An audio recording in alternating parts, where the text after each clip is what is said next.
Though it may not seem like a big deal to some, it's good to know the differences between the two types in order to get your recipes just right, since it is a key ingredient in many dishes. It's not a bad idea to have both types of butter in your fridge, so you can use them according to your needs. Salted versus unsalted butter.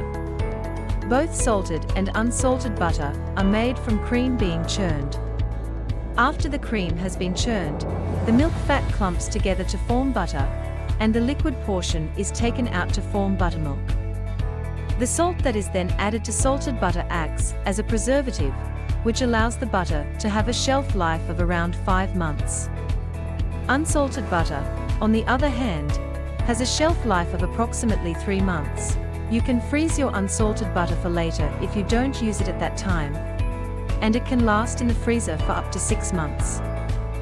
You can then thaw your butter overnight in the fridge when you are ready to use it. Salted versus unsalted butter, knowing when to use which one.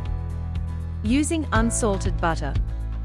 Unsalted butter is usually used in baked goods because it allows the flavors you use to really come through.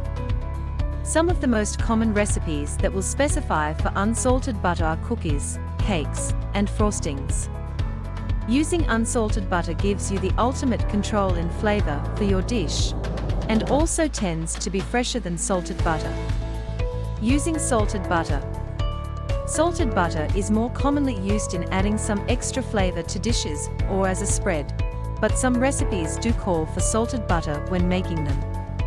Salted butter does have a longer shelf life than unsalted butter. This can be both an advantage and disadvantage, as it allows you to use the butter longer, but it also means it won't be as fresh as unsalted butter. Another disadvantage of salted butter is there is no regulation of how much salt is added. Some brands can have up to double the amount of salt than other brands. This can have a big impact on your recipes if you use salted butter. Salted versus unsalted butter, the best one to use. Many people will agree if you do a lot of baking that unsalted butter is the best one to use. It allows you to have total control over the salt content and will provide a fresher, creamier taste. Substituting salted and unsalted butter.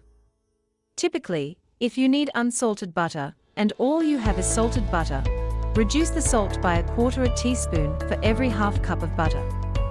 If you need salted butter and all you have is unsalted butter, add 1/4 teaspoon of salt for every half cup of butter.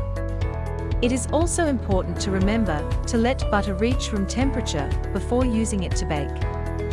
Butter that is too cold or has melted will affect the texture and taste of your desserts. If you like this video, don't forget to like and subscribe.